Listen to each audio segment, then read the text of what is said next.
자, 수업 시작합니다. 현대시의 흐름 이렇게 되어 있지, 그치? 여기를 좀 차근차근 나갈게요. 차근차근 나가고, 쓸데없는 부분이긴 한데, 가끔씩 이쪽하고 본문 내용하고 연결해서 문제가 나오기도 해. 그래서 현대시의 흐름이라고 되어 있고요. 첫 번째, 근대에서 현대로의 이행기라고 되어 있는데, 이행이라는 말은 무슨 뜻입니까? 지나간다는 의미가 있잖아, 그치? 그래서 고전문학에서 현대문학으로 이행하는 시기로 가보개혁부터 1910년대를 말한다. 가보개혁, 김옥균, 3.1천하 들어봤습니까? 못 들어봤음? 들어봤죠? 반제국주의, 반봉건주의라는 시대적 요구를 반영하여 개화의제, 애국, 계몽, 민족의식 등을 내용으로 하는 작품들이 쓰였다. 대표적 양식으로는 개화, 가사, 창가, 신체시 등 게 있으며 현대적 자유시가 등장. 자, 개화, 가사는 알고 있을 거예요. 그죠? 고전 문학에 가사라는 장르가 있거든. 이거를 이제 내용만 개화 쪽으로 바꾼 거고, 창가, 주로 7호자의 율격을 기본으로 했다라고 돼 있는데, 뭐 쉽게 얘기해서 그냥 찬송가들이 많이 들어와요. 그치? 그 찬송가 중에 우리 민요 가락을 갖고 있는 것들이 있거든. 또 비슷한 거, 그 리듬을 음을 따와서 우리말 가사를 붙이는 것들, 그런 게 있었고, 그 다음에 신체시, 새로운 몸의 시라는 뜻으로 최남선이 해에게서 소년에게를 발표합니다. 근데 요 얘기는 했을 거야. 최남선 집안이 워낙에 부자라서 이 사람이, 그러니까 여러분 나이 때 일본 유학을 갔다가 그 문화적 충격을 받아요. 엄청난 충격을 받고, 와, 일본이 이렇게 발달했어? 문명이 발달했어? 라고 해서 일본에서 인쇄기를 사갖고 옵니다. 엄청나게 비싸고, 그때 당시에 조선에 인쇄기라는 게 없었어. 근데 그거를 사가지고 와서 소년이라는 잡지를 창간을 해요, 이 사람이. 문명 개발하기 위해서. 그때 나이가 17살. 17살, 8살. 그때 인쇄기 사갖고 와가지고 소년이라는 잡지를 창간하고, 거기에 자기가 시를 쓴 게 해에게서 소년에게. 털썩, 싸, 무너뜨린다. 진짜 그렇게 돼 있어요. 철석철석이 아니라 진짜 털썩, 노홍철 그 발음하는 것처럼 그렇게 돼 있어. 그래서 그 시를 자기 자신이 신체시라고 명명을 하죠. 그래서 새로운 형태의 시라는 의미가 되는 거고, 그 다음에 자유시, 현대적 자유시가 등장합니다. 김옥의 봄날은 간다. 이때 김옥은 누구냐면 여러분들 알고 있는 김소월 시인의 스승이에요. 근데 이제 이 사람한테 배웠는데 훨씬 더 좋은 작품 많이 남겼죠. 청출어람이 된 거고, 주요한 불놀이 들어봤지? 불놀이. 야, 불이 춤춘다 불놀이야. 못 들어봤어 노래? 디리리링ting 디리리링ting. 윤도현도 이거 불렀는데 그 가사예요. 이 사람 이름이 요한이야. 이 사람 이제 세례명이에요. 세례명 주요한. 나는 처음에 이걸 배웠을 때 중요한 사람이 되라고 해서 이름을 주요한이라고 했나? 라고 생각을 했는데, 나중에 대학 와서 알았어요. 저기 세례명이구나 라는 거. 왜 교회 다니는 친구 없습니까? 절, 이슬람 없어요? 왜? 가끔 학생들 중에, 대학교 학생들 중에서 이슬람 믿는 친구들이 있거든. 한창 막 수업하다가 쓱 나가요. 어디 가요? 지금 기도 드리는 시간입니다. 진짜. 그러니까 얘네는 스마트폰 켜놓고 이거 방향 잡아. 그 메카 있는 쪽으로 이게 스마트 어플이 있어요.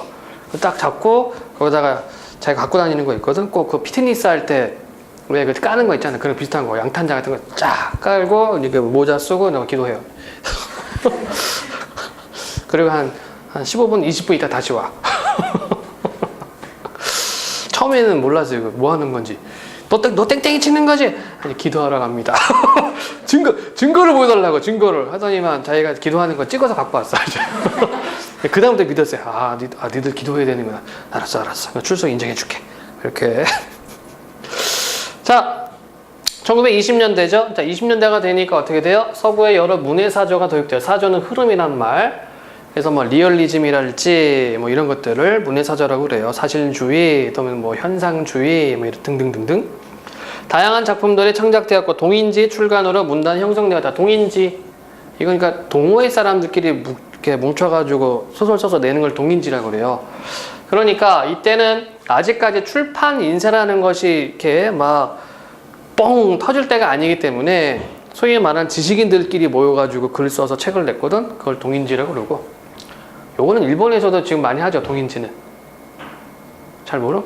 만화 같은 거, 만화 동호회들이 있기 때문에 애들이 자기들끼리 해서 묶어서 인쇄를 해요. 팔기도 하고.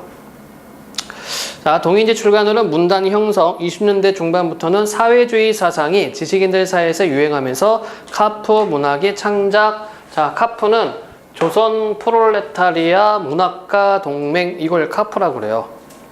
그래서 사회주의 이거를 많이 하거든. 그럼 한 가지 팁. 사회주의 사상이 왜 많이 유행하느냐? 사회주의의 제1원칙은 평등이죠. 그렇지? 제1원칙이 평등입니다. 사회주의에서는 같이 일하고 같이 먹고 이거야. 자, 그런데 이때 당시는 일제강점기.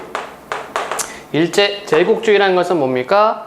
1등 시민과 2등 시민으로 나눠지거든. 제국주의라는 것 자체가. 그래서 사회주의 하는 사람들이 뭘 해요? 저 제국주의를 타파해야 돼 라고 해서 지식인들이 자연스럽게 사회주의를 받아들이는 거지. 그치? 소위 말하는 빨갱이가 아니라 어떤 이념적으로 무장이 되어야지만 항일 투쟁을 할 수가 있는 겁니다. 그래서 실제적으로 보면 이 항일 투쟁한 걸 보면은 거의 한 7대3 정도 돼. 그러니까 이쪽이 사회주의 계열이고 이쪽이 자유주의 계열이고. 진짜로. 자유주의 쪽은 이념적인 사상이 약간 빈약합니다. 왜냐? 그러니까 우리에게 자유를 달라고 할 거 아니야. 그쵸? 일본에도 얘기해요. 우리가 이렇게 하는 것도 자유다. 이렇게 얘기를 해. 진짜로. 그래서 이때 미국에서는 누굽니까? 이름 까먹었네. 민족 자결주의라고 해가지고 이게 막 발표가 되고 있거든. 그 민족의 일은 그 민족 알아서 해라. 이게 자유주의 중에 한 파생이에요. 그러니까 이제 독립운동 막 할 때 우리 민족의 일은 우리가 해야 된다라고 얘기를 한다고. 그 일본 애들 어떻게 얘기해? 우리가 이렇게 하는 것도 우리 민족의 일이다 이렇게 하는 거야. 그러니까 부딪히죠. 근데 사회주의는 평등이기 때문에 이거는 이제 각을 세울 수가 있는 거야. 대립각을 세울 수가 있는 거예요. 그래서 많은 지식인들이 사회주의 사상을 받아들이게 돼요. 그래서 카프 문학이 창작이 됩니다. 그래서 카프 문학이 나중에 사실주의로 연결이 되죠. 왜냐하면 일제의 어떤 본 모습과 수탈당하는 농촌의 현실, 도시민의 삶을 보여줘야 되거든. 그리고 이 카프 문학은 결말이 항상 끔찍하게 끝나요.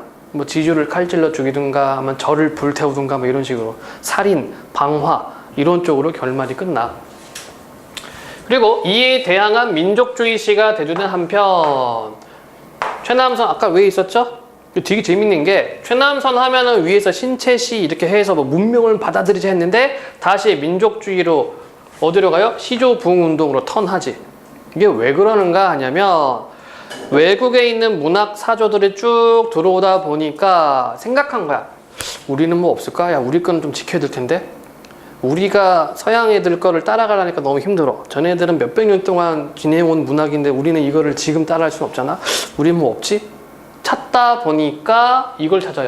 아, 우리도 세계 문학하고 비교할 수 있는 어떤 그런 장르가 있구나. 그게 시조인 거야. 그래서 최남선, 이병기, 정인보 이런 사람들이 시조 부흥 운동을 전개시킵니다. 이병기 작품은 여러분들이 2학년 되면 많이 볼 거예요. 이거 시험 문제도 많이 나오는 글들이고 하고, 대표 작가 김서월, 한영훈, 이상하 다 알고 있는 작가들이죠, 그쵸? 그 다음에 대표작 산리와 진달래꽃, 이건 다 아는 거고 노래방 가서 한두 번쯤 불러봤을 테고. 마야 진달래꽃 안 불러봤어? 나보기가 역겨워 가실 이거 아니야? 아 그래? 벌써 아 그렇구나. 요즘 뭐 부르니? 뭐 BTS 부르고 그러나? 아 알겠습니다. 아 벌써 세대가 이렇게 됐네. 자, 님의 침묵 알 수 없어요. 빼앗긴들에도 봄은 오는가 이렇게 썼고, 30년대가 되면 어떻게 보면은 우리 문학의 황금기야. 왜 그렇게 되냐? 일제 1910년에 강탈당하고 나라가, 그쵸? 그 다음 어떻게 돼요? 그때 태어난 아이들, 꼬맹이들이 점점 자라서 일본식의 교육을 받지, 근대의 교육을 받게 되는 거야. 그러니까 예술적으로 역량이 풍부해집니다. 그러니까 전 세대하고는 다른 모습을 보이게 돼요. 그래서 30년대가 문화의 황금기가 돼요. 또 이때는 또 일제 조선 식민지 정책도 문화 정책을 피죠. 문화 정책을 폈기 때문에 왕성한 활동을 해. 그래서 식민지 자본주의가 확립되면서 도시 문명 발달, 이러한 변화는 문학에도 큰 영향을 미치게 되었다. 그래서 초기에는 문학의 순수성과 예술성 강조. 왜? 앞에서 카푸다, 민족주의다, 하다 보니까, 그러니까 자라서 문화적인 역량을 쌓은 사람들은 이렇게 생각하는 거죠.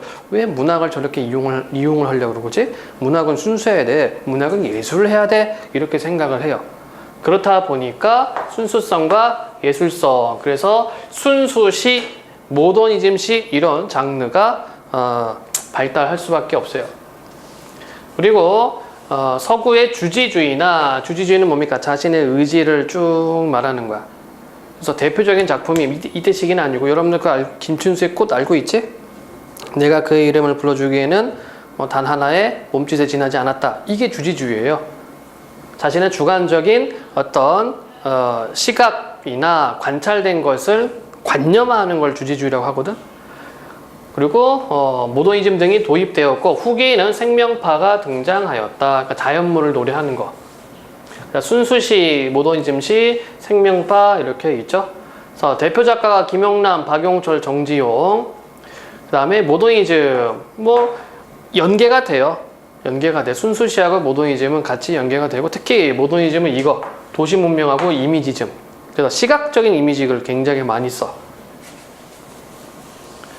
김광균, 이상, 김기림, 서정주, 유치환 이렇게 되어 있습니다. 1940년대는요, 일제 말기 극심해진 일제의 탄압 속에서, 이게 왜 그러냐면, 얘네가 이제 대륙으로 진출하려고 1938년인가요? 39년인가? 만주 사면을 일으키거든? 그러니까 만주에다가 나라를 하나 만들어. 만주리아라고.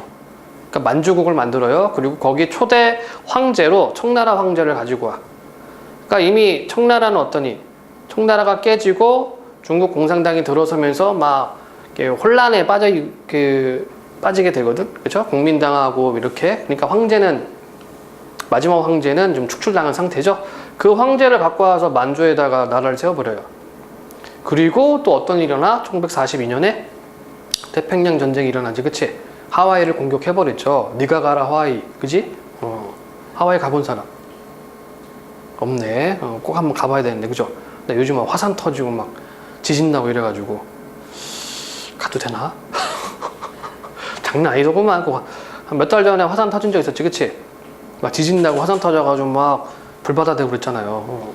어쨌든 극심해진 일제의 탄압 속에서 민족의 향토적 세계를 그린 시나 저항적 면모를 지닌 시들이 많이 쓰였고, 그 다음에 기존에 있었던 작가들이 붓을 꺾기도 해요. 아주 극명하게, 극심하게 탄압을 했기 때문에 작가 활동을 못하는 거야. 그래서 이름을 바꾸거나, 창씨개명 한다 그러지? 이름을 바꾸거나, 아니면 이제 조선어로 된, 한글로 된 잡지를 다 폐간시켜요. 다 폐간시키고 총독부에서 나오는 것만 발행할 수가 있는 거야. 그래서 많은 작가들이 붓을 꺾습니다. 또는 친일을 하는 거지. 에휴, 우리 조선은 이제 독립하기 글렀구만. 그럼 어쩔 수 없지 뭐. 하고 일본 편을 들든가. 자, 그 다음 해방 직후에는 광복의 기쁨을 노래하는 시도도 창작되었다. 이건 당연한 거죠. 해방되니까 얼마나 좋아, 그지? 그렇잖아요, 여러분들. 방학만 돼도 기분 좋잖아. 아싸, 방학이다, 그죠? 이거 해방된 거야. 36년 만에. 얼마나 좋아. 자, 이런 흐름이 있습니다. 자, 그러면 남신이 주동 박시봉방 보도록 해볼게요. 미리 핵심 정리. 자유, 서정시, 독백, 반성적, 유랑인의 외롭고 무기력한 삶과 성찰. 구성은 하나, 둘, 셋, 네 개로 나눌 수 있고, 자, 가족과 떨어져서 떠돌이 생활하는 나의 외롭고 고단한 삶, 지나온 시절에 대한 회한과 한탄, 암울한 현실에 대한 절망, 운명에 이끌려온 삶에 대한 인식, 새로운 대한 삶의 의지. 그러니까 내용을 보면 여기서 시적 전환이 이루어지지, 그치? 그러나 라는 부분이 있어. 거기서 시적 전환이 이루어지고, 특징, 향토적 시어와 방언 사용, 담담한 어조로 화자의 자아 성찰. 자, 요거 중요하죠? 제목이 편지 발신인 주소 형식이며 내용은 편지 사연에 해당된다. 그러니까 제목을 왜 이렇게 했느냐? 주소니까. 편지 형태이기 때문에 주소로 나타내요. 다음에 산문적 서술로 시상을 전개하면서 쉼표의 활용으로 운율 형성. 무기력한 삶에 대한 성찰과 새로운 삶에 대한 의지를 보여준다. 보자잉. 남신이주 유동 박시봉방. 이게 주소예요, 주소. 자, 시를 볼 때에는 세 가지 파악하라고 얘기를 했습니다. 정서 파악. 이때 정서는 화자의 기분. 자, 정서는 두 가지 방법으로 제시가 된다고 얘기를 했죠. 직접 나오거나 간접. 직접은 말로 하는 거야. 화자가 괴롭다, 슬프다, 외롭다, 그치? 나오는 거야. 간접적인 것은 분위기 잡아주는 거죠. 집에 돌아가니까 방에 아무도 없다. 그럼 뭐 쓸쓸하겠지 뭐, 그치? 자, 정서가 파악됐으면 이 정서가 왜 그렇게 나와 있는가를 찾으면 됩니다. 그죠? 여기에 화자의 태도, 어저, 톤 다 들어가는 거야. 그 다음에 표현 기법.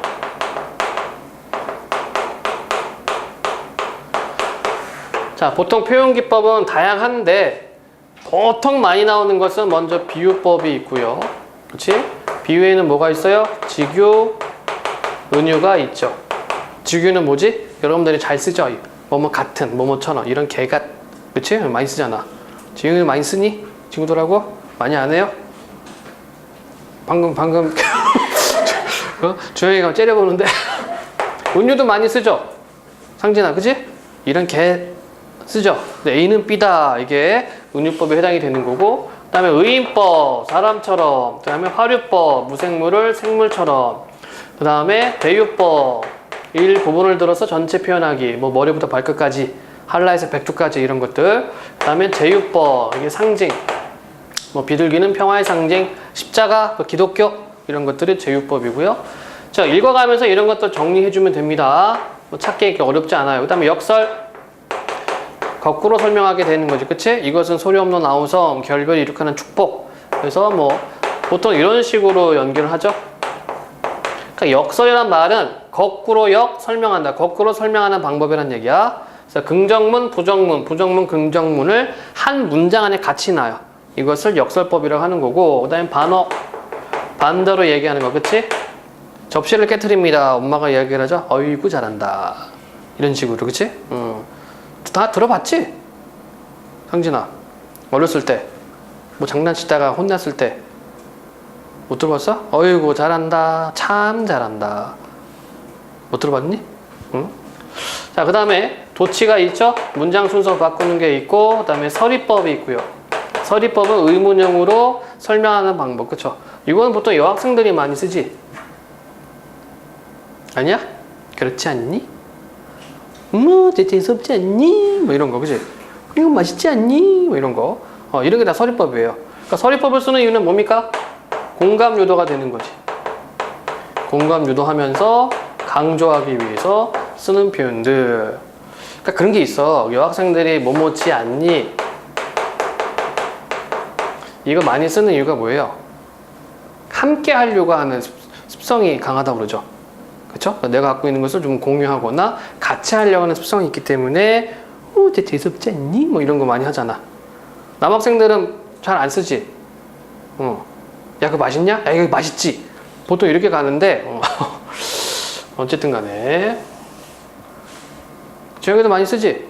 주변에 좀 재수없는 친구들 많이 있을 거 아니야? 아, 있구나? 알겠습니다. 그 다음에 대꾸법도 있지요. 대꾸는 콩 심은 데 콩 나고 팥 심은 데 팥 난다. 이렇게 반복, 문장, 통사 구조를 한 번 더 반복해 주는 것을 대꾸법. 자, 한번 적용을 해볼까? 정서 외 표현법이었습니다. 자, 제목이 남실의 주동 박시봉바 편지 주소라고 얘기를 했고, 자, 보자. 어느 사이에 나는 아내도 없고, 자, 이렇게 시를 분석해 줄 때는요, 문장 단위로 끊어주면 됩니다. 어느 사이에 나는 아내도 없고, 표면적 화자가 있어요. 그치? 표면적 화자라는 것은 화자가 드러나 있다는 얘기입니다. 어느 사이에 나는 아내도 없고, 또 아내와 같이 살던 집도 없어지고, 자, 또 특징이 뭐가 있어? 쉼표를 더 쓰고 있네요. 쉼표를 계속 쓰고 있다는 점. 어느 사이에 나는 아내도 없고, 또 아내와 같이 살던 집도 없어지고, 그리고 살뜰한 부모며 동생들과도 멀리 떨어져서 그 어느 바람세인. 자, 시적 허용이라고 돼 있지? 자, 이렇게 시적 허용을 하는 이유가 뭡니까? 운율. 그쵸? 운율을 맞춰주기 위해서 그 어느 바람세인 쓸쓸한 거리 끝에 헤매었다. 자, 이 사람의 정서는 직접적으로 나와 있죠? 쓸쓸하다. 그치? 그럼 왜 쓸쓸해요? 성진아, 왜 쓸쓸해? 아무도 없어서. 여기 나와 있잖아.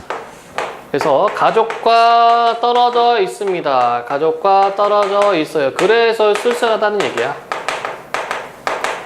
여러분도 한번 생각해 보세요. 여러분들 가족들하고 떨어져 있을 때 기분이 어떤가? 좋지, 상진아.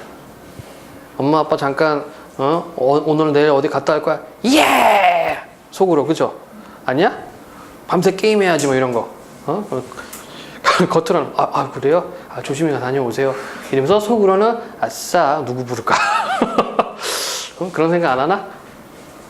자, 바로 날도 저물어서 바람은 더욱 세게 불고 추위는 점점 더해오는데, 자 그럼 봅시다. 그럼 바람하고 추위는 좋은 거예요, 나쁜 거예요? 나쁜 게 되겠죠? 시적 화자한테 부정적인 의미가 되겠고, 그러면 화자가 지금 처한 상황이 가족과 떨어져 쓸쓸해요. 여기저기 막 헤매고 있습니다. 그런데 바람도 세게 불고 추워. 그치? 그러니까 화자의 쓸쓸함, 외로움을 부각시키고 있죠. 나는 어느 목순의 집 헌 사슬간 한 방에 들어서 주인을 붙였다. 주인을 붙이다, 이게 빌린다라는 의미예요, 옛날에.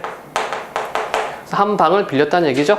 네, 주인을 붙이다, 빌렸다는 얘기입니다. 그래서 어느 목수 이름이 박시봉. 발음 조심해야 되지, 그치? 이런 시봉이 아니라 시봉.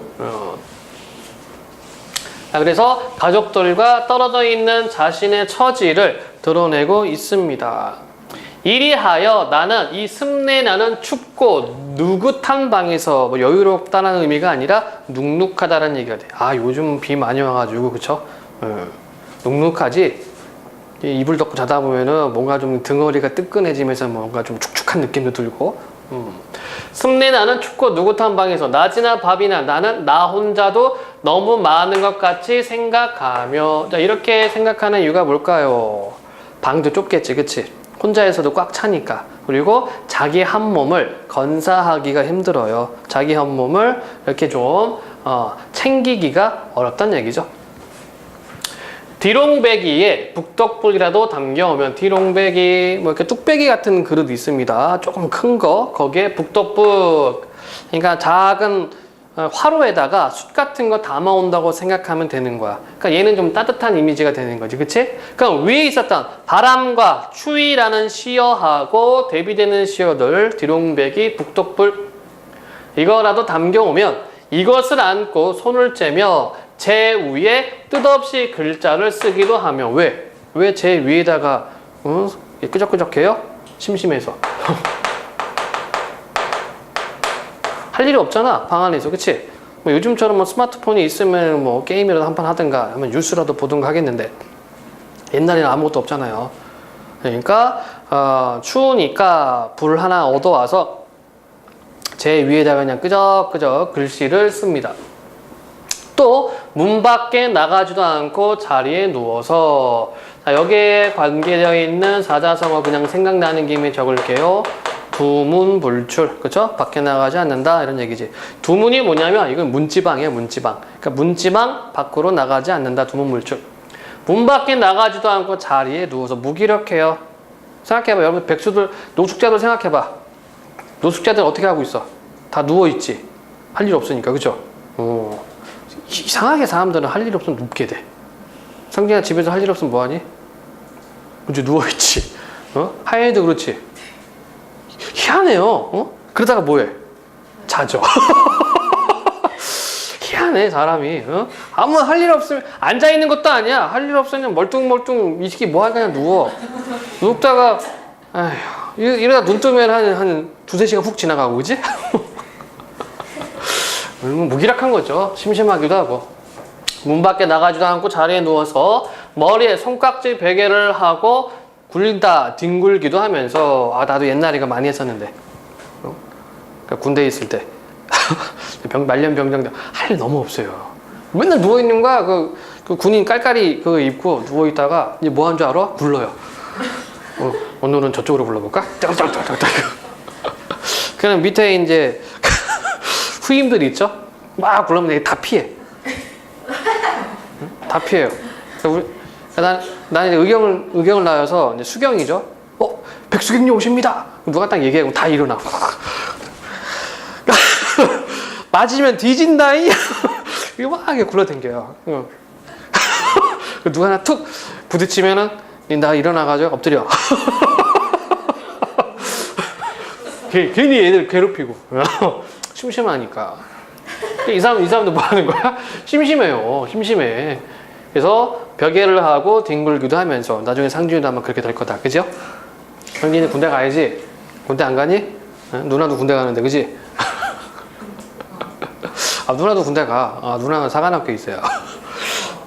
어디 보자. 지금 1학년이니까 2, 3, 4, 대학교 1학년. 한 3년, 4년 남았는데? 상진아? 그치? 예, 우선은 처음에 들어가면 각 잡고 앉아있다가 말년쯤 되면 이제 깔깔이 거 뒹구는 거야. 그래? 그럼 나 그럴걸? 자, 어디 보자. 어디까지 갔더라? 나는 내 슬픔이며 어리석음이며를 소처럼 계속하여 책임질 하는 것이었다. 소가 이거 하죠? 이걸 뭐 한다고 그래? 되새김이죠, 되새김. 그치? 소는 위가 몇 개 있어요? 4개, 4개. 야, 2개 있으면 곱창 못 먹어. 4개 있는 건 4개. 소가 위가 4개나 있어요. 그래서 뭐 하는 거야? 가만히 있다가 심심한데? 이렇게 해야지, 그치?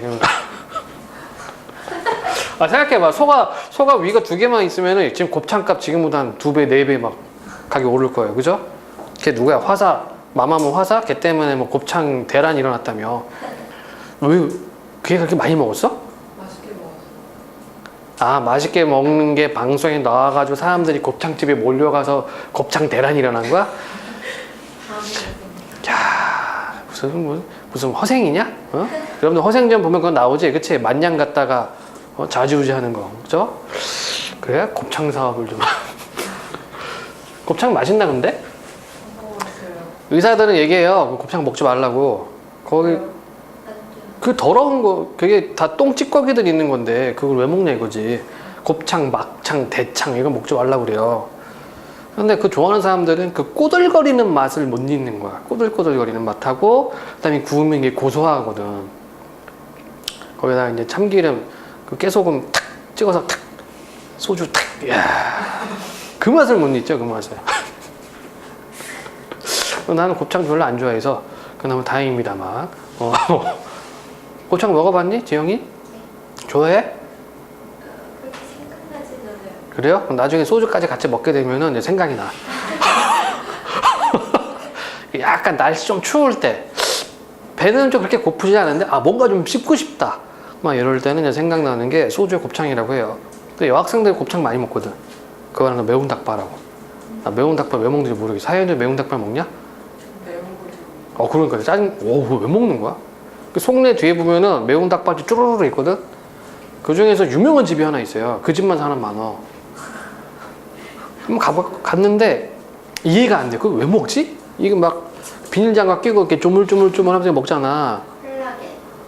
너무 매워서 와 맛이 안 느껴져요. 그냥 화가 나 그냥. 이걸 왜 먹는 거야 이거를 막. 나 옆에서 계속 쿨피스 계속 들이키고 있거든. 매우니까. 그리고 다음날 아침에 아파요. 그렇지 아프단 말이야 이게. 그거 왜 먹는 거지? 응? 주영이도 먹어? 매운 닭발? 그래? 차라리 그러면 그냥 캡사이신 그냥 사다가 그냥 들이붓든가. 그걸 왜? 어쨌든 간에 이 사람은 자신의 슬픔과 어리석음을 계속 책임질하죠. 그러니까 뭐 하는 거야? 반성하고 있네요. 내 가슴이 꽉 매울적이며 답답해. 내 눈에 뜨거운 것이 핑 괴일적이며 슬프다 이런 얘기입니다. 또 내 스스로 화끈 낯이 붓도록 부끄러울 적이며 뭐뭐일 적이며 뭐뭐일 적이면 뭐뭐일 적이며. 자, 비슷한 통사 구조를 반복하고 있지. 시에서 반복하면 두 개예요. 운율 형성하고 의미 강조. 그렇지? 반복하면 무조건 이 두 가지는 100%입니다. 자, 내 가슴이 꽉 메울 적이며 내 눈에 뜨거운 것이 핑 괴일 적이며 또 내 스스로 화끈 낯이 붓도록 부끄러울 적이며. 가끔 있죠, 여러분들. 과거의 일을 생각할 때 갑자기 막 이렇게 창피할 때. 하연이 있어? 옛날에 제 기억에 세상에 태어나서 가장 쪽팔렸던 적 있습니까? 있었던 것 같은데 기억이 안 그래? 난 그나마 다행이다. 어? 이게 계속 이렇게 생각나는 게 트라우마가 되거든. 상진이는? 없어요? 어쨌든 간에 나는 내 슬픔과 어리석음에 눌려 죽을 수밖에 없는 것을 느끼는 것이었다. 와, 죽고 싶어요. 그쵸? 죽고 싶나? 이런 게 된 거야 지금. 그러니까 엄청난 좌절과 체념이죠. 그치? 자기가 생각했을 때 너무 슬프고 너무 어리석고 너무 부끄러워요. 그러니까 죽고 싶은 거지. 우울증이네. 맞습니까? 여러분도 죽고 싶을 때 있어요? 아우 힘들어 죽겠다 이거 말고 진짜. 조용아 있어? 없죠. 아직은 없을 거야. 상진이 있니? 없죠? 군대 가면 느끼게 됩니다. 별것도 아닌 새끼가 계속 갈구거든. 진짜. 내 동기가 6명 있었는데 아침에 고참 들 거 이불 다 빨고 다 널러 가요. 옥상에 빨래하고. 옥상에 아들 다 쳐다봐 동시에. 생각 다 똑같은 거야. 뛸까? 참으면 돼요. 조금만 참으면은 내무반에서 굴러다닐 수가 있어. 자, 어쨌든 이 사람은 지금 뭐 하는 거야? 자기 반성하면서 엄청난 좌절과 체념에 빠져 있습니다. 슬프죠. 우울증이 왔어. 그러나 자, 시상전환이 일어나지네요. 시상전환이 일어납니다. 여기 되게 중요합니다. 시험에 자주 나오고 시상전환이 일어난 부분은 어디냐 쉽게 문제 낼 때는 그런 거 물어보기도 하고요. 그러나 잠시 뒤에 나는 고개 듭니다. 그쵸? 여러분도 언제 이런 말 들어? 뭐 잘못했을 때 고개 숙이고 있으면 야 고개 들어 이런 말 듣죠? 그치? 상진이 군대 가면 많이 듣게 돼요. 상승 이미지야. 상승 이미지. 좌절 굉장히 다운됐습니다. 죽으려고 했어요. 그런데 잠시 뒤에 나는 고개를 들어 허연 문창을 바라보든가. 시각적 이미지도 있네요. 허연 문창을 바라보든가 또 눈을 떠서 높은 천장을 쳐다보는 것인데 상승 이미지죠. 그치? 지상이 전환된 거야. 가라앉았던 마음과 가라앉았던 정신이 다시 올라옵니다. 이때 나는 내 뜻이며 힘으로 나를 이끌어가는 것이 힘든 일인 것을 생각하고 이게 뭐예요? 내 운명, 내 마음, 내 행동은 내 뜻대로 되는 게 아니라는 얘기지. 그치? 그러니까 내 잘못이 없다는 얘기예요. 위에서 다시 한번 정리해 봅시다. 위에서는 좌절해서 절망했어요. 나는 슬퍼, 부끄러워, 내가 할 수 있는 거 아무것도 없어. 죽자 라고 생각했는데 찬찬히 생각을 해보니까 내가 나를 이끌어가는 것은 내 힘이 아니구나. 그래서 어떻게? 이것들보다 내 뜻과 내 힘, 이것들보다 더 크고 높은 것이 있어서 나를 마음대로 불려가는 것을 생각하는 것인데, 그치? 그러면 내 뜻과 내 힘보다 더 높은 것은 뭡니까? 운명이죠. 그래서 이 사람은 운명론적 세계관을 가지고 있다. 시험 문제 어떻게 나와? 여기 기억치고 줄 딱 치고 다른 작품들 나오겠죠. 기억에 나타난 화자의 심정, 화자의 정서와 유사한 것을. 그럼 여러분들 뭘 찾으면 돼? 운명론적 세계관 나와 있는 거 찾으면 되겠다. 심청전 연결해서 나올 수가 있을 것 같은데 심청전 안 나온다고. 다른 작품하고 연결해서 나올 수가 있겠죠. 운명론적 세계관. 하연이는 운명을 믿니? 믿는데 뭔가 맞는 것 같기도 하고. 그래? 안 믿는데 맞는 것 같기도 해요? 운명이라는 것은 정해진 건 아닌 것 같아. 정해진 건 아니지만 운명에 의해서 살아가는 것 같기는 하고, 그쵸? 가끔 길 가다 보면 이렇게 물어보죠. 도를 하십니까? 운명에 대해서 궁금하지 않으세요? 이런 거. 요즘 많이 없어진 것 같아요. 옛날에 되게 많았는데. 그럴 때 되면 항상 저는 이렇게 얘기했어요. 아, 스미마셍. 그러니까 일본인인 척. 특히 예전에 그 서울대 쪽으로 강의 나갈 때 신도림에서 내려서 이제 마을버스 타야 되거든. 그렇게 물어봐. 버스 기다리고 있으면. 그때마다 스미마셍, 스미마셍. 그러니까 뭐 소리를 할 수는 없잖아요, 그렇죠? 머리가 까만데 소리를 할 수는 없고 중국어는 좀 어려워서 뜨부치 이건 좀 어려워 발음이. 그렇죠? 제일 쉬운 거는 스미마셍. 이게 제일 쉽죠. 이렇게 하여 여러 날이 지나는 동안에 내 어지러운 마음에는 슬픔이며 한탄이며 가라앉을 것은 차츰 앙금이 되어 가라앉고, 그렇죠? 이제 진정이 된 겁니다. 그래서 뭐만 남았어? 이것만 남았어. 그렇지? 이 사람 외로우니까. 상진아 외롭니? 여친 있어요? 그래? 군대 가면 외로워져요. 여자 별로 관심 없고 이성 친구 관심 없는 사람들도 군대 가면은 다 좋아해요. 희한하게. 군대 가면 걸그룹 좋아하고 막 그래. 어쩔 수 없어. 그렇잖아. 맨날 시커먼 것들만 같이 생활하고 있는데. 어? 어쨌든 이런 일이 있었어요. 이건 우리 부대 이야기는 아니고 다른 부대에 부사관이 이제 여부사관들이 있는 거야. 근데 계급이 높으니까 병사들한테 막 막말하고 막 이런 거죠. 눈 깔려고 어디 쳐다보냐고 막. 우리가 여자로 쳐다보니까 눈 안 깔아! 막 욕해요. 그러면서 자기들끼리 품평해. 아, 제 얼굴은 아니다. 쟤는 몸은 좋은데, 얼굴은 뭐 이런 식으로. 뭐 하는 짓인지 모르겠어요. 자우지간 외로운 생각이 드는 때쯤에서는 더러 나주손에 저녁이라는 사투리 이쪽 지역 말이죠. 그래서 향토적인 특성이 나와 있고 쌀랑쌀랑 음성상징어 위성어가 되겠죠. 그렇죠? 음성상징어도 있고 쌀랑쌀랑 쌀랑눈이 와서 문창을 치기도 하는 때도 있는데 나는 이런 저녁에는 화로를 더욱 다가끼면서 화로랑 쌀랑눈하고는 대비되고 있죠. 그치? 쌀랑눈은 뭔가 차가운 이미지라면은 화로는 따뜻한 이미지. 무릎을 꿇어보며 경건한 자세. 어느 먼 산 뒷옆에 바위 섭섭은 옆이란 뜻이에요.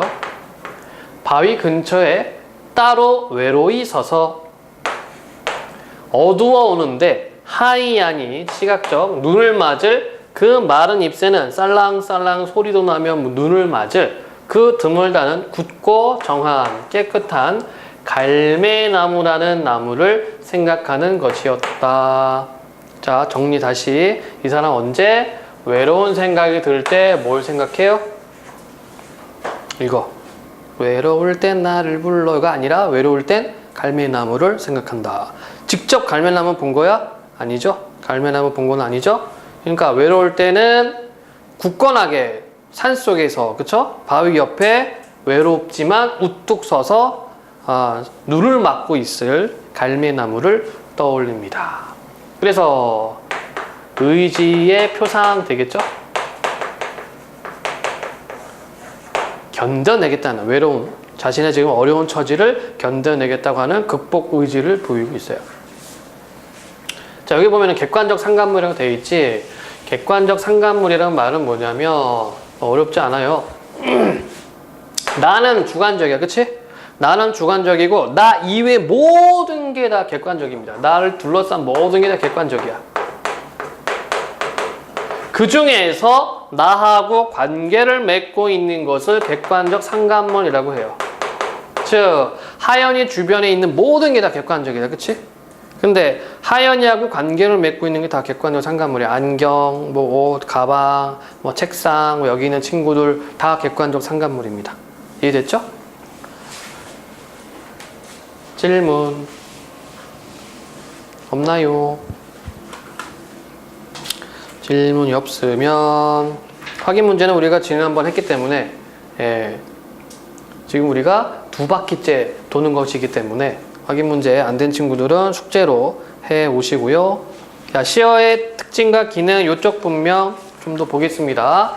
시상전에 따른 화자의 정서 변화. 그러나 하고 나서 운명에 대해 인식하고 고난을 이겨낼 의지를 다진다. 이때 뭘 생각해요? 갈매나무. 나도 무슨 나무인지 몰라요. 매가 가는 나무인가? 본 적이 없어, 갈매나무. 자, 시어의 특징과 기능. 토속적 시어. 삿, 대롱백의 북덕불, 나주선, 바우섭. 토속적인 정감을 주며 모국어에 대한 애착을 드러낸다. 상징적 시어. 바람, 추위, 습내나는 춥고 누구 탐방, 싸락눈. 부정적인 시어들이 되는 거지, 그치? 화자의 시절을 상징적으로 나타냄으로써 고된 현실을 강조한다. 객관적 상감물, 갈매나무, 자연물을 통해 시련을 극복하고 꿋꿋하게 살아가야겠다는 의지를 형상화했다. 제목 다시 한번 볼게요. 남신이 주동 박시봉방. 방을 통해 편지 봉투에 발신 주소를 적는 형식임이 드러남. 고향을 떠난 화자가 자신의 근황을 편지 형식으로 이야기하며 내면 의식을 전달한다. 그래서 제목을 물어보는 문제 많이 나옵니다. 질문. 내용상 질문. 없으면 학습활동 내용도 정리해봅시다. 현대시 감상하기 1번. 화자의 정서를 정리해보자. 1에서 8행. 화자는 가족과 멀리 떨어져 지내고 있다. 쓸쓸함, 상실감 당연하죠. 하루 이틀도 아니고 몇 날 며칠 계속 된다고 생각해보세요. 얼마나 외롭고 쓸쓸하겠어. 그치, 상진아?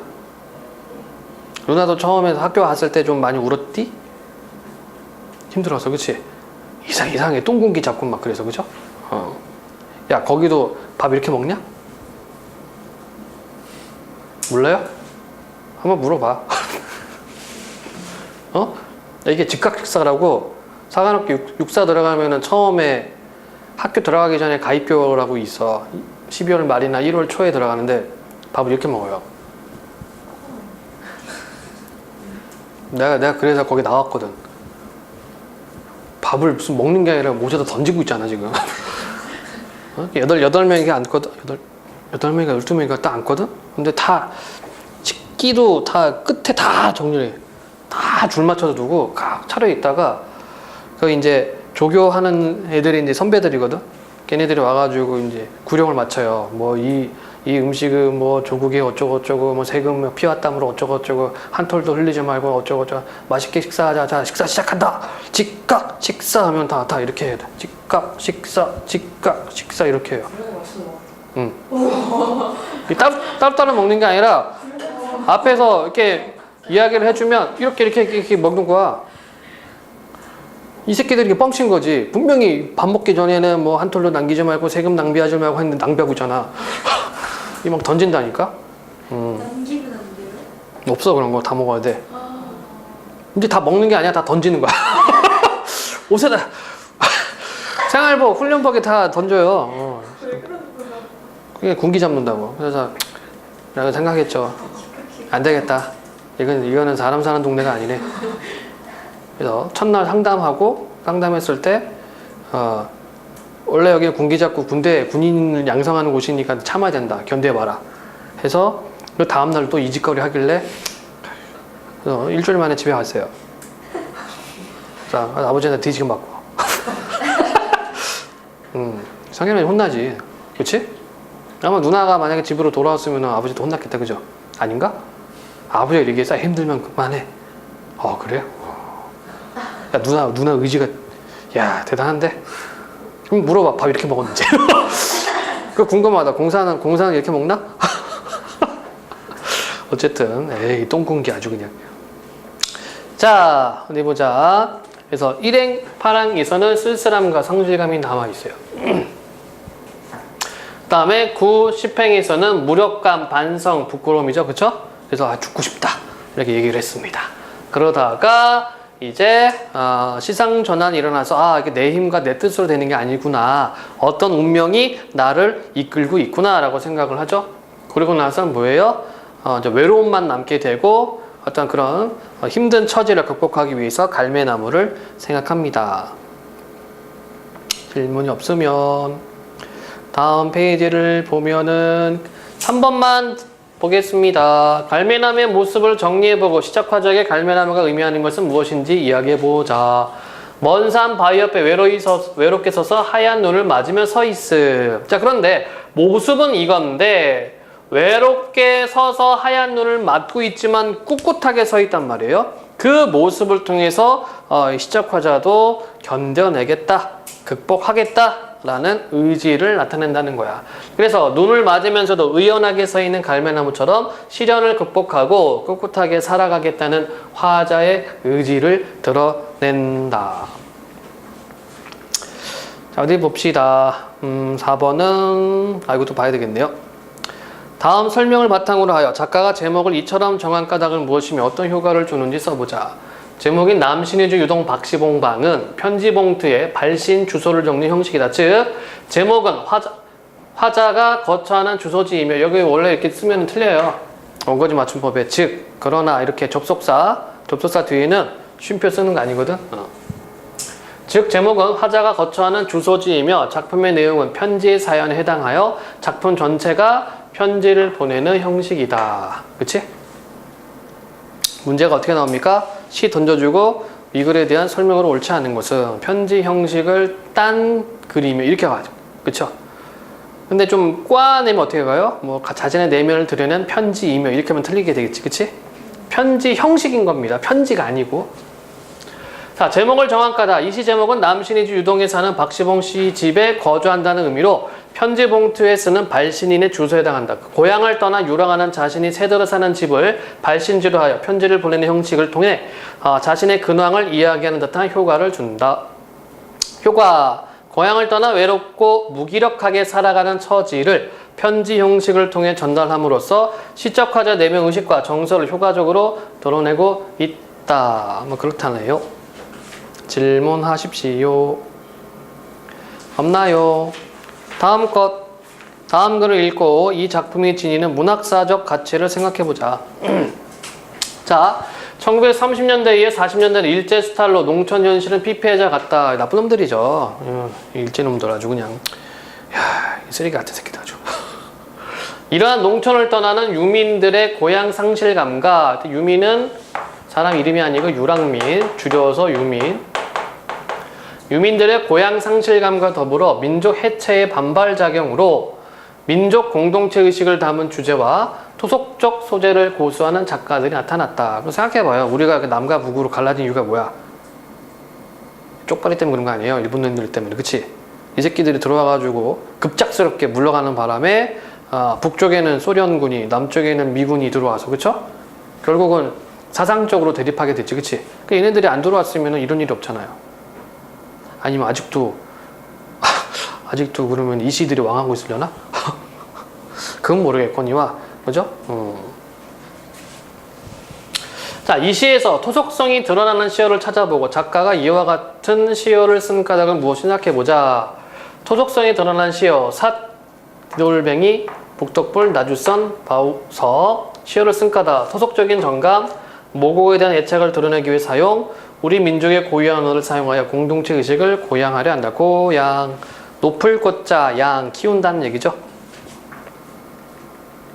두 번째, 당시 사회문화적 상황 속에서 이 시를 창작한 작가의 의도가 무엇인지 생각해보자. 일제강점기에 고향을 잃은 유랑민의 방황과 아픔을 상징적으로 그린 작품으로 평안도 방언을 시어로 활용하여, 이것도 기억해두세요. 평안도 방언. 쓸데리 없이 어떻게 문제를 냈냐면 다음 중 이 시에 대한 설명으로 옳지 않은 것은 함경도 방언을 이용하여 뭐 이런 식으로 진짜 그렇게 그냥 사투리를 함경도 이렇게 낸 문제를 내가 봤어. 기출문제 중에 어처구니 없죠. 자, 평안도 방언을 시어로 활용하여 고유한 민족어를 보존하고 공동체 의식을 담아내려고 해야 돼. 또한 당대 현실과 그로 인한 아픔을 성찰하고 그것을 극복하려는 의연한 삶의 모습을 그려내고자 하였다. 그렇대요.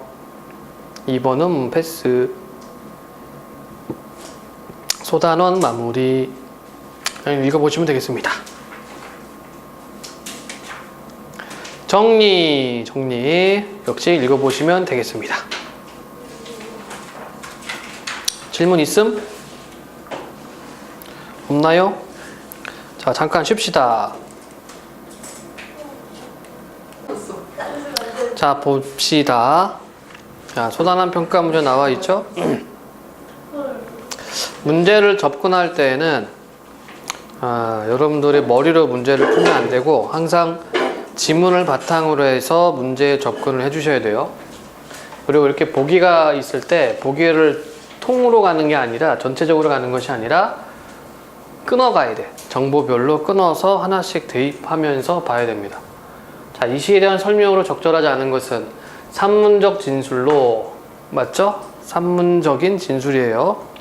화자의 상황을 전달한다. 맞지? 그치? 여기는 이렇게 하나, 둘, 정보가 두 개가 있는 거야. 이렇게 보기를 볼 때 끊어서 가셔야 되고, 문장을 볼 때도 마찬가지로 정보를 확인하면서 가야 됩니다. 그래야지 비문학이 좀 대처를 할 수가 있어.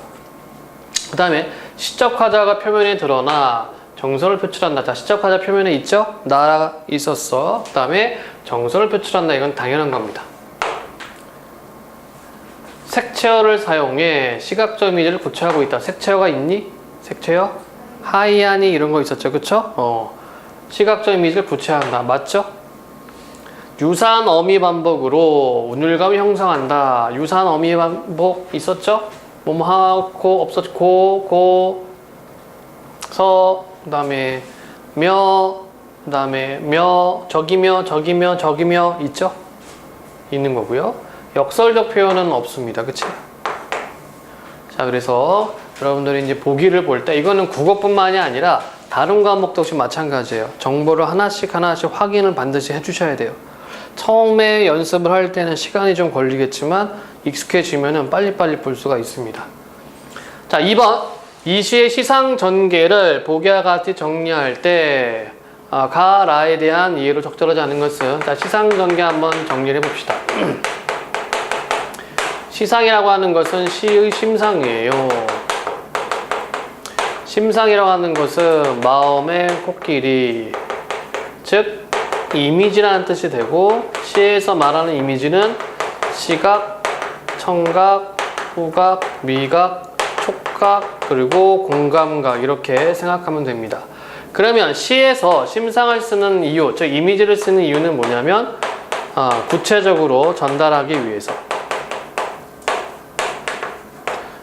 그쵸? 그러니까 독자한테 어떤 이미지를 구체적으로 보여주기 위해서 이렇게 전달하는데, 얘가 전개된다는 것은 결국은 내용 측면으로 생각하면 돼요. 내용과 표현 측면으로 생각하면 되겠다. 이 두 가지가 같이 들어간 개념이 시상 전개입니다.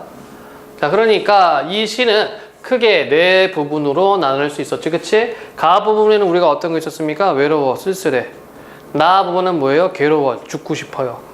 다 부분에는 근데 이거는 내 뜻이 아니네, 운명이네. 라 부분에서는 그래 한번 이겨내보자, 갈매나무를 생각을 했죠. 자, 1번. 가에서 화자는 가족과 떨어져 외롭게 지내고 있음을 드러낸다. 자, 여기는 지금 정보가 하나밖에 없는 거야. 이런 경우에는 나에서 화자는 자신이 처한 암울한 상황에 대해 절망하고 있다고 봤고, 다에서 화자는 운명에 이끌려온 자신의 삶은 인식, 그렇고, 다에서 화자는 운명의 힘을 인식하며 운명을 원망, 아니요, 노노. 운명 원망하는 부분은 없습니다. 그대로 받아들이려고 하고 있지요. 라에서 화자는 슬픔에서 벗어나 안정을 찾아가죠. 그래서 외로운 생각만이 들어서 뭘 떠올렸습니까? 갈매나무를 떠올렸습니다. 3번. 갈매나무에 대한 설명으로 가장 적절한 것은 화자의 삶을 지탱해줄 조력자를 의미한다. 이 조력자예요? 조력자는 무슨 뜻? 조언, 힘. 그 힘을 도와주는 사람을 조력자라고 그러죠. 아직 경험하지 못한 세계에 대한 동경 아니고, 화자와 대비적 상황, 대비가 아니죠. 감정, 객관적 상관물로서 그걸 통해서 의지를 드러낸 겁니다. 계속된 시련으로 인해 좌절하는 화자의 모습이 아니고, 시련 속에서도 굳게 서 있는 존재로 화자의 고난 극복 의지를 상징한다. 그렇죠? 그래서 5번 같은 경우도 앞에 있는 정보 하나, 뒤에 있는 정보 하나, 이게 맞아 떨어지는지 아닌지를 확인해 주시면 되는데, 답은 5번. 4번 문제. 이 시에서 시상의 전환이 일어나는 시행을 찾아 쓰고, 그러나 그 전후로 화자의 정서가 어떻게 변하는지 서술하시오. 간단하게 쓰면 어떻게 할 수 있습니까? 좌절과 절망에서 어떻게 돼? 좌절과 절망에서 가라앉음. 그치? 즉 정서적으로 안정. 간단하게 쓴 겁니다. 정서적으로 안정되었어요. 그리고 외로운 생각만 남았다. 이렇게 이야기를 했죠. 우울증이야, 우울증. 여러분들은 아직 우울증이 없죠? 우울증 걸리면 진짜 죽고 싶어요. 아무것도 하기 싫고. 그러니까 뭘 먹어도 맛있지도 않고 막 그래. 내가 올해 초인가? 올해 초에 우울증이 한번 와가지고 깜짝 놀랐어요. 그러니까 선배들한테 얘기하니까 야, 너 갱년기 왔다. 몰랐어요. 그러면 집에만 가면 막 우는 거야. 개 끌어안고. 야, 너의 이제 목숨이 한 10년밖에 안 남았구나. 아, 불쌍해서 어떡하냐. 막 이러고 울고 있고 막. 세상에 나쁜 개는 없다. 그 프로그램 있죠? 그거 보면서 울고 막. 아유, 저 개는 저렇게 나이가 들어서 이제 죽을 날이 얼마 안 남았구나. 막 이러면서 울고. 지금 생각하면 미친 거지. 되게 우울했어. 왜 그랬지? 적절하지 않은 겁니다. 제목 남신의주 유동 박시봉방은 남신의주 유동이라는 지역에 사는 박시봉방이라는 사람이 집이라는 의미로 방은 예전에 편지에서 세대주나 집주인의 이름 아래 붙여 그 집에 거처하고 있음을 나타내는 표현이다. 자, 이 시의 제목은 편지 봉투에 적는 발신 주소 형식이야. 띵동. 맞아. 제목은 화자가 거처하는 어느 목순의 집 주소인 거지. 띵동. 화자는 고향을 떠나 유랑하는 처지와 상황을 편지 형식으로 표현해서 띵동. 그리고 구체적인 수신인을 설정하여 자신의 근황을 자세하게 알리고 있지. 빽. 누가 받는지는 안 나타나 있죠. 그치? 편지글처럼 진솔한 표현으로 화자의 내면과 정서 효과적으로 드러내고 있다. 띵동. 6번 문제. 이 시에 사용된 다음 시어들의 공통된 특징을 보기에서 골라 바르게 묶은 것은 삿이 뭡니까? 삿. 이게 지푸라기 같은 거 좀 이렇게 푹신하게 까는 것들이 있어요. 그걸 전 삿이라고 그래. 요즘은 뭐 커피숍 가도 많이 들 수 있지? 커피숍 가서 아메리카노 한 잔 주세요. 샷 추가해 주십시오. 자. 이런 거 유시시 만들면 재밌겠다. 그렇죠? 네. 샷 추가해 주세요. 해서 여기다 지푸라기를 넣는 거야. 얼마나 넣어드릴까요? 한 움큼만 넣어주세요. 뭐 이렇게 좀 재밌게 할 수 있잖아요. 디롱백이 북덕불 다 뭡니까? 향토적 정감, 화자의 상황 묘사, 화자의 가족을 연상, 모국에 대한 작가의 애착, 기억, 리을 들어가는 게 4번밖에 없네. 네. 왜요? 문제 4번. 지윤 왜? 아메리카노에 삿 추가하는 거 생각한 거야? 지푸라기 맛이겠지 뭐, 그죠? 자, 기억, 미음을 이해한 내용으로 적절한 것은 이 시는 일제의 수탈을 피해 떠도는 유랑민들이 많았던 1940년대에 쓰인 시다. 1940년대는 일제 한글 사용 금지와 나쁜 새끼들, 일본식 성명 강요, 그러니까 이걸 창시개명이라고 그러죠. 창시개명 뜻은 시를 만들어서 이름을 바꾼다는 얘기야. 그렇죠? 그러니까 이걸 왜 했냐면요. 내선일체 또는 내선일체 이거 하려고. 그러니까 전쟁을 많이 벌였기 때문에 일제가 아내를 단속해야 되잖아. 일본 내에서도 전쟁 반대하는 목소리도 굉장히 많았어요. 특히 젊은 학생들, 대학생들 다 때려잡아. 뭐 자기 나라 사람들을 때려잡는데 뭐 조선 놈들이야 뭐 그냥. 그래서 이거를 강요를 했어요. 그래서 한글 사용 금지, 일본식 성명 강요 이렇게 했죠. 그래서 우리 민족의 자존감이 훼손되었던 시기. 백석은 이 시를 통해 암담한 시대 상황과 그로 인한 아픔을 드러내면서 가난 때문에 고향을 떠나 유랑하던 지식인의 내면을 드러냈다. 이렇게 끊어가면서 정보를 확인해줘야 돼. 그치? 박스형이라고 해서 그냥 줄줄줄 읽는 것이 아니라 여기에 어떤 정보들이 있는가를 반드시 파악을 해주셔야 됩니다. 자, 1번.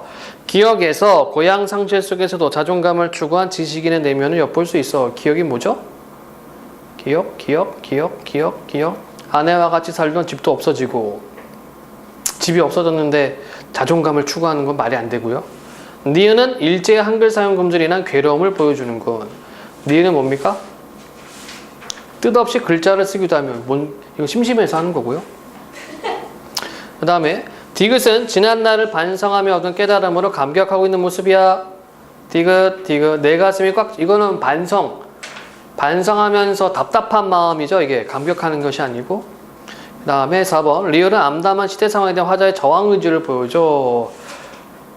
또 눈을 떠서 높은 천장을 쳐다보는 것인데, 자, 의지는 보여주고 있습니다만 글쎄요.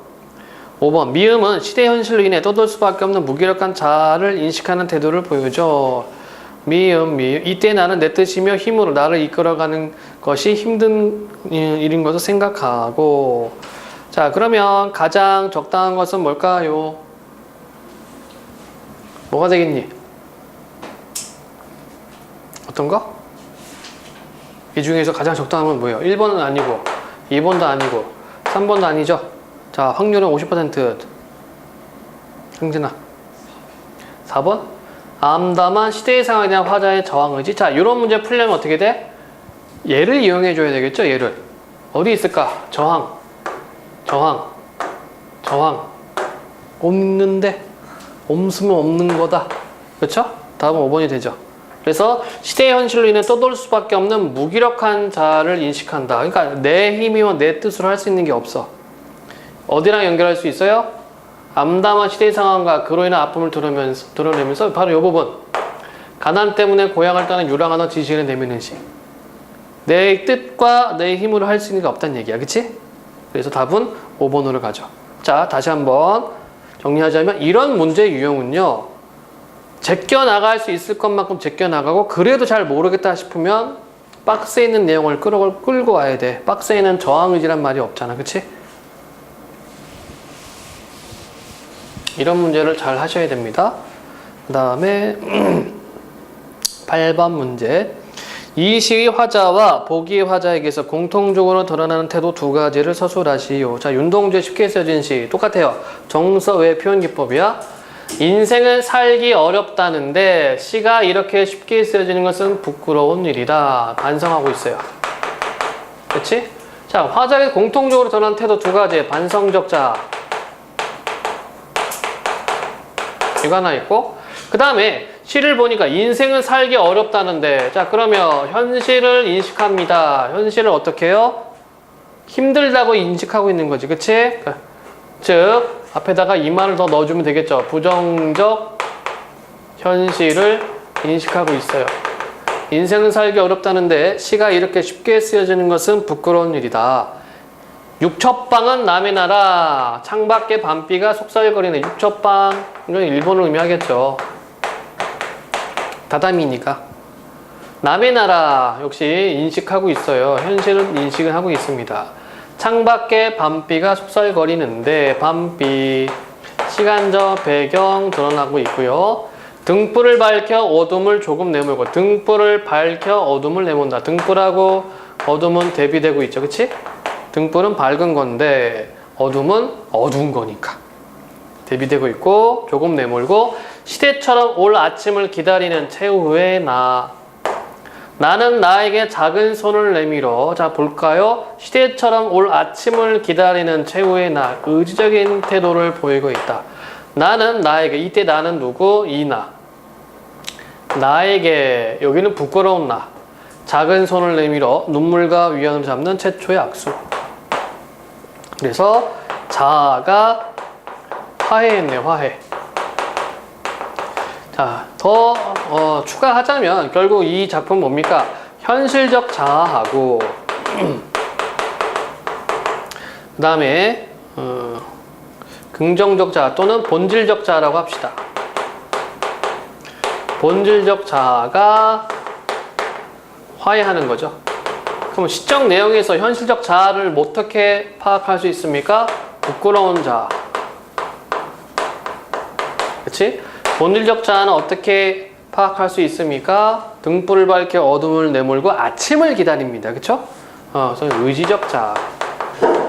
이렇게 표현할 수 있겠네요. 자, 그러면 이 시의 화자와 보기의 화자에게서 공통적으로 드러나는 태도는, 자, 반성적 자아가 있었고, 그 다음에 의지적 자아. 의지를 보였고 위에 유동 박시봉방에서도 고난을 극복하려고 하는 그쵸? 견뎌내려고 하는 의지를 보이고 있고요. 질문.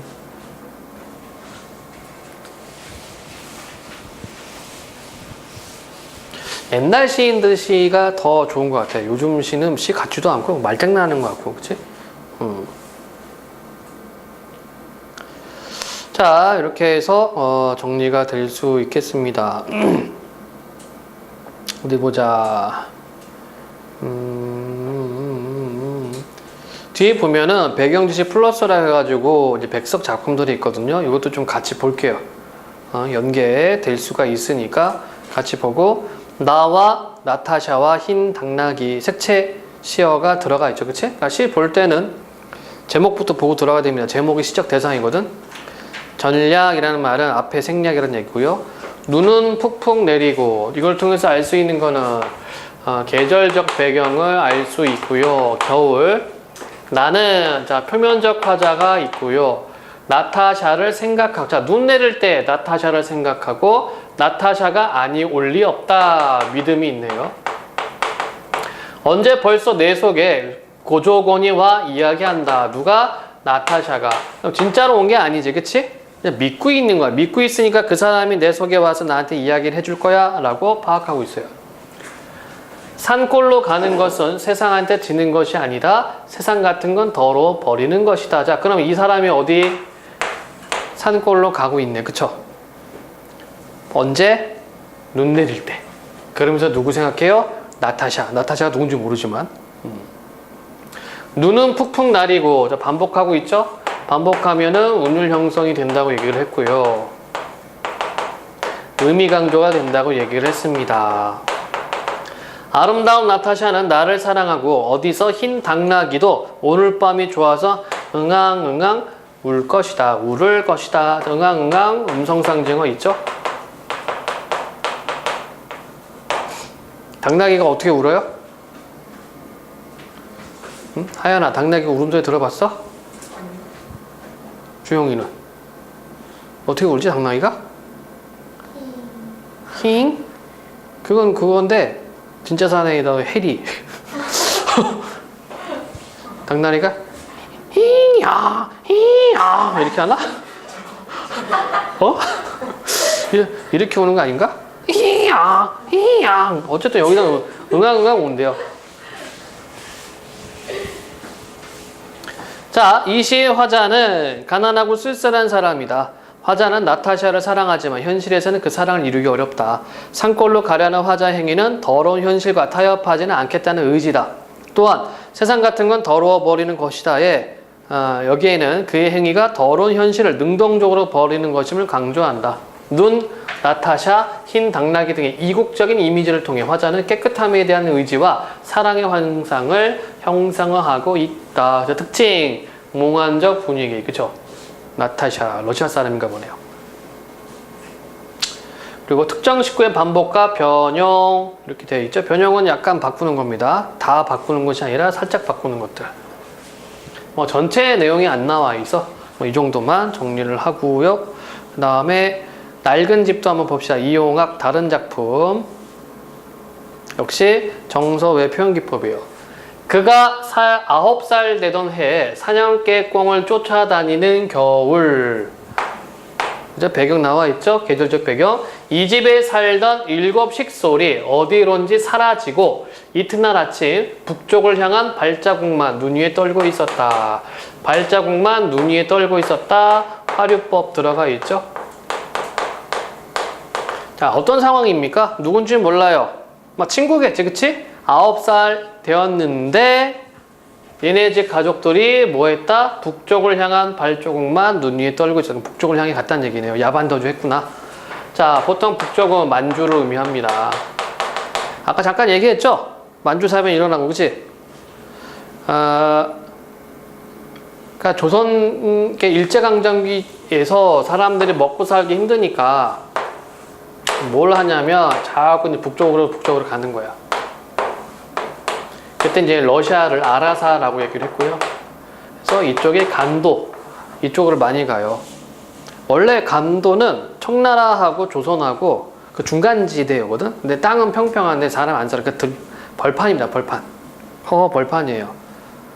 근데 사람들이 살기 힘드니까, 그치? 일제 수탈로 인해서 살기 힘드니까 넘어가서 여기에 이제 정착을 하게 되죠. 그래서 여기 이제 밭 깔아서 청나라 사람들도 하지 못해, 중국 사람도 하지 못했는데 여기다가 마을 만들고 밭 깔아서 논 만들고 밭 만들고 이렇게 삶의 터전을 만들어요. 그 이야기를 듣고 이제 조선에 있던 사람들이 넘어가는 겁니다. 그게 이제 북쪽, 만주, 뭐 간도 이렇게 됐죠. 그리고 나서 전쟁 끝난 다음에 어떻게 돼요? 못 돌아왔지. 그 사람들이 이제 조선 쪽 되는 거지 뭐. 그러다가 러시아 쪽 갔던 사람도 어때요? 러시아 스탈린이 명령 내려. 얘네들 한 군데 있게 하지 말라고. 그래서 어디로 가요? 중앙아시아로 보내버려요. 갑자기. 그러니까 일주일 만에 다 보내버립니다. 가면서 사람 많이 죽기도 했고. 그 사람들이 지금은 이제 고려인이라는 이름으로 남아있는 교포들이 되는 거죠. 동포들이. 그러니까 일본 놈들이 나쁜 놈들이지. 얘네 때문에 이렇게 흩어진 거 아니야, 그죠? 자, 어쨌든 북쪽을 향한 발자국만 눈 위에 떨고 있었다. 덜어는 오랑캐령 쪽으로 갔으리라고, 덜어는 아라사로 갔으리라고 반복하고 있죠. 이웃 늙은이들은 모두 무서운 곳을 짚었다. 그러니까 시적 화자한테는 낯선 곳이니까. 지금은 아무도 살지 않는 집, 마을에서 흉집이라고 꺼리는 집, 제철마다 먹음직한 열매 탐스럽게 열던 살구 나무도 글거리, 그루터기만 남았길래 꽃피는 철이와도 가도 뒤 울타리 안에는 꿀벌 하나 날아들지 않는다. 그러니까 옛날에는 거기 살았던 집인데, 그쵸? 좀 피폐해진 농촌의 모습 파악할 수가 있을 것 같습니다. 자, 그러면 이 작품하고 위에 있었던 남신의 주동, 박시봉방하고의 어떤 공통적인 것을 뭘 찾을 수 있어요? 어떤 시대적 환경 때문에, 그치? 사회적 환경 때문에 한 장소에 정착하지 못하고 유랑하는 당시 사람들의 삶의 모습이 담겨져 있습니다. 질문 없음? 다음을 볼까요? 현대소설 감상하기. 산포 가는 길도 시험 범위 2부니까. 네. 현대소설의 흐름. 자, 이건 이제 시하고도 같이 연결이 돼요. 시하고도 연결이 되어서, 1920년대가 되면은 이제 사실주의 소설하고 계급주의 소설, 이게 아까 카프 계열이야. 조선 프롤레타리아 문학가 동맹, 작가 동맹 이렇게 됩니다. 그래서 사실주의는 이런 것들이 나오게 되는 거죠. 그쵸? 소위 말하는 리얼리즘. 당대의 삶의 모습을 파악할 수 있는 거. 여러분들 알고 있는 운수 좋은 날 같은 경우, 그치? 응? 왜 아니 먹니? 좋아하는 설렁탕 사왔는데 왜 아니 먹어? 이런 장면. 염상섭의 만세점. 이것도 시험에 뭐 많이 출제되는 작품 중에 하나죠. 제목 그대로 만세전이야. 만세는 1919년에 일어나죠. 또 이거는 1918년의 모습입니다. 그러면서 당시 어떤 사회의 모습. 그래서 주인공이 조선을 무덤이라고 표현을 해요. 그 다음에 계급주의 소설 보면 최서의 탈출기, 조명희의 낙동강, 이기영의 고향 이렇게 되어 있는데, 아까도 얘기했다시피 이 카프 계열 작품들은 좀 결말 부분이 급진적으로 끝납니다. 뭐 살인을 하거나 집에 불을 지르거나 그런 식으로 끝나게 돼요. 그러다가 30년대 되니까 어떻습니까? 아까 얘기한 건 똑같아요. 그러니까 아주 좀 뭐랄까 문학의 황금기가 오게 됩니다. 그래서 소설의 장편화 길어지고 현대성에 대한 추구, 그리고 모더니즘 소설, 도시적 삶의 세태, 모습, 묘사, 그 다음에 농촌 배경을 하는 것도 드러나죠. 김유정 작가 같은 경우에는. 그래서 뭐 최만식의 태평천하, 탕류, 염상섭의 3대. 재미없어요. 재미없는데 이게 2학년 때 나오거든. 토막으로 쳐가지고 더럽게 재미없어. 이상의 날개, 지주의 시, 박태원의 소설과 구버시 하루, 요것도 여러분들 공부하게 될 겁니다. 농촌 배경 소설은 이호석의 메밀꽃 필 무렵. 이거는 뭐 한국 문학 100년사의 백미로 꼽힙니다. 가장 이렇게 시처럼 아름답게 썼다고 그래서 본범, 동백꽃. 여기는 좀 바보 같은 사람들이 많이 나오죠. 1940년대 태평양 전쟁 발발 이렇게 되어 있죠. 그래서 창작할 수 있는 환경이 아닙니다. 우리말도 쓰지 못하게 하고 그다음에 어떤 그 총독부 발행 잡지만 있었기 때문에 작가들이 많이 붓을 꺾기도 했어요. 삼포 가는 길 확인을 해보겠습니다. 단편 소설, 사실주의 소설, 여로형 소설. 여로라는 것은 여행 과정. 여로형 소설 특징은 길을 따라가다가 깨달음, 그렇죠? 깨달음을 얻거나 또는 또 인정을 느끼거나. 근데 이 삼포 가는 길에서는 이 뒤쫓게 되는 거지, 그치? 사실적 현실 비판적. 배경은 1970년대의 겨울 삼포로 가는 길. 시점은 전지적 작가 시점입니다. 자, 소설을 읽을 때 여러분들이 파악할 것은 뭐였습니까? 딱 두 가지만 생각하면 된다고 얘기를 했지. 읽어가면서 뭘 정리해요? 서술상 특징을 정리하면 됩니다. 그럼 서술상 특징이 뭔데? 인칭, 묘사 부분이에요. 인칭은 다시 나누면 어떻게? 1인칭과 3인칭으로 나누지? 1인칭을 다른 말로 뭐라고 합니까? 작품 속 서술자, 그렇지? 3인칭은 작품 밖 서술자, 이런 말을 쓰죠. 자, 1인칭을 다시 주인공 시점과 관찰자로 나눕니다. 자, 1인칭 주인공 시점은 뭐냐면 작품 속 인물이 자기 이야기하는 거야, 그죠? 자기 이야기하는 거란 말이야. 그 다음에 관찰자는 뭡니까? 주인공이 내가 아니지. 다른 사람을 관찰하면서 묘사를 해줘요. 자, 3인칭은 작품 밖 서술자인데 역시 3인칭 관찰자가 있고 그 다음에 여기 나와 있는 것처럼 전지적 작가 시점이 있고요. 3인칭 관찰자는 인물의 말과 행동만 묘사합니다. 그래서 이렇게 하다 보니까 독자와의 거리감이 가장 멀어요. 독자와의 거리가 가장 먼 것이 3인칭 관찰자. 그렇죠? 이런 형태를 보면 돼. 작품이 있고 독자가 있어요. 서술자가 나인 경우에는 이렇게 전달하면 되겠지, 그치? 그런데 작품 밖에 3인칭인 경우에는 얘가 이 작품을 보고 이렇게 전달하기 때문에 두 번 거친단 말이에요. 그래서 거리가 멀다는 얘기입니다.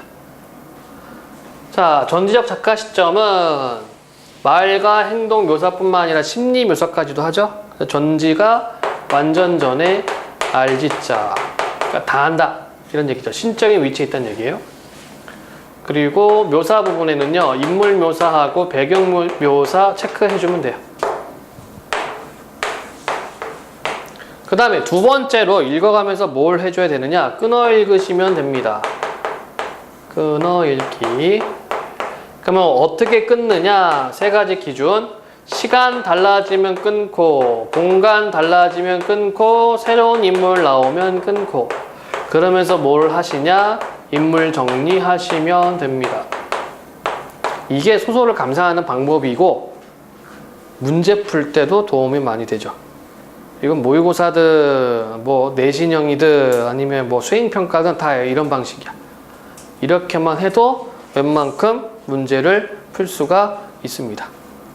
알겠죠? 네. 네. 3인칭 관찰자의 예를 들으시면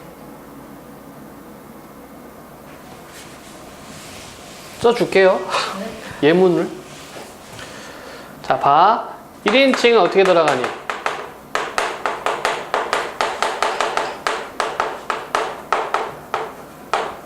나는 밥을 먹었다.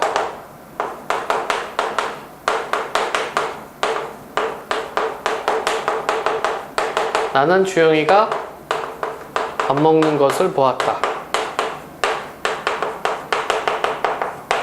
그치? 여기서 행동의 주체는 나죠?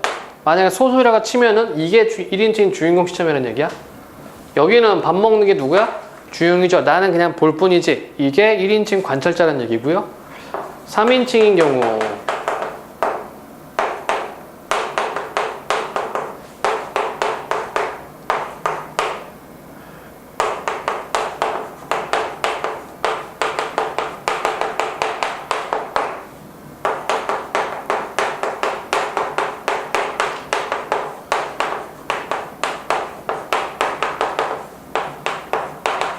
자, 3인칭 나가 없고 3인칭으로만 쓰여 있고 그녀는 그가 우는 것을 봤다. 행동 묘사만 있는 거야. 이게 관찰자. 그녀는 그가 울 것이다 생각했다. 심리 묘사까지 있죠. 이게 3인칭 전지적 작가 시점입니다. 구분하기 쉬워.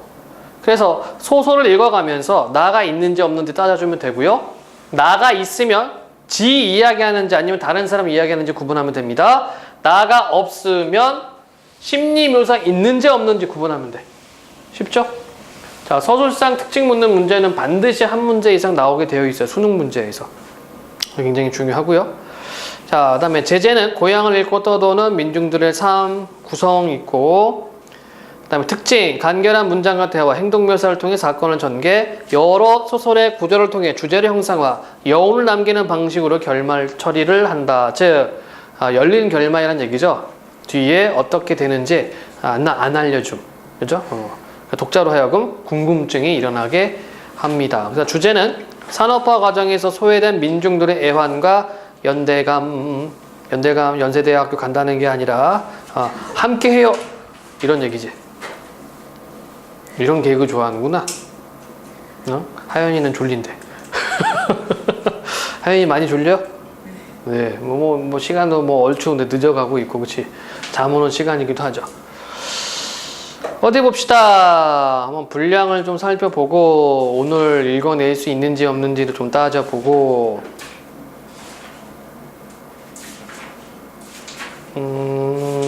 길네. 길어. 그러면 삼포 가는 길은 다음 시간에, 다음 주 수요일에 읽어가면서 정리하는 것으로 하고요. 토요일에 뭐 갖고 와야 돼요? 토요일은 그냥 오시면 됩니다. 어디 보자. 수업을 끝낼까 말까? 어? 뒤에 무슨 내용이 있는가를 좀 보고 있는 거예요. 요 시 작품을 요 시 하나만 분석을 하고 시간을 마치도록 하겠습니다. 정희성의 전문강의 삽을 짚고 페이지는 85쪽입니다. 전문강의 삽을 짚고 정희성. 원래 상업고등학교 국어선생님이었는데 시인 겸 국어선생님. 지금 이제 학교 그만두시고 한국문인협회 시협회장 맡고 계시는 분이세요. 예. 지금 문화부 장관 하는 사람도 시인이지, 시인. 도종환 시인. 시 되게 잘 쓰시는 분이었는데 정치하시네.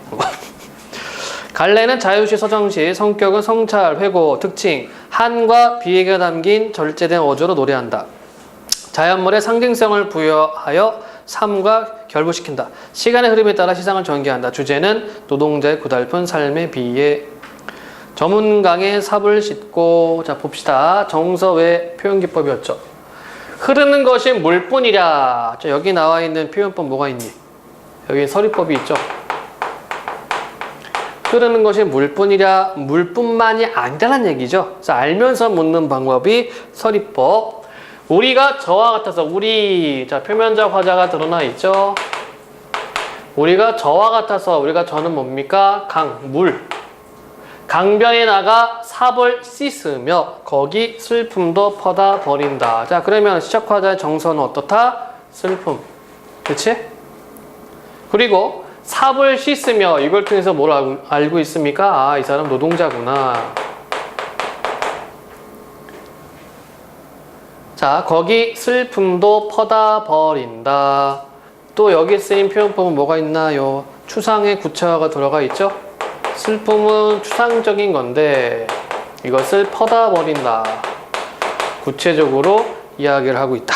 추상의 구체화. 일이 끝나 저물어. 스스로 깊어가는 강을 보며 스스로 깊어가는 강. 여기 쓰인 표현법 뭐가 있나요? 의미는 뭐예요? 시간의 흐름, 시간의 변화, 그치?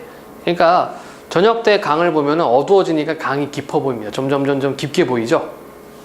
그게 이제 시간의 흐름을 나타내주고 있고, 그 다음에 스스로 깊어가는 강을 보면, 자, 여기다가 뭘 버렸어? 슬픔을 갖다 버렸죠, 그쵸? 그래서 어떻게 된다? 저물면서 깊어갑니다. 쭈그려 앉아 담배나 피우고 나는 돌아갈 뿐이다. 무기력감. 만약에 이 작품하고 위에 아까 있었던 남신이 주동 박시봉방을 연결하면은 무기력감, 무력감이 어디 드러나 있는가 그걸 찾으면 되겠지, 그치? 삽자루에 맡긴 생애가 노동자. 이렇게 저물고 저물어서 색강 바닥 썩은 물에 달이 뜨는구나. 자, 색강 바닥 썩은 물이라고 표현하고 있습니다. 그러면 시적화자는 현실을 긍정으로 봐요? 부정으로 봐요? 부정적으로 봅니다. 즉, 부정적 현실 인식이 드러나고 있습니다. 근데 여기에 뭐가 떠? 달이 떠요. 그쵸? 자, 근데 여기서 중요한 것은 뭐냐? 이 달은 뭐 극복 의지나 이런 게 아니야. 그냥 자연물입니다. 자연물. 자, 다시 색강 바닥 썩은 물에 달이 뜨는구나. 우리가 저와 같아서 이때 저는 누구? 달. 더러운 물에 달이 뜬단 말이야. 우리가 저와 같다. 그러니까 우리는 어떻다는 얘기예요? 부정적 현실, 아주 힘든 현실, 고난의 현실 속에 살아간다는 얘기지, 그치? 이해됐습니까? 우리가 저와 같아서 이게 달과 같다는 얘기입니다. 즉, 이 의미는 뭐냐면 힘겨운 삶, 이렇게 바꿔야 되겠다. 힘겨운 현실 속에서 살아간다는 얘기입니다.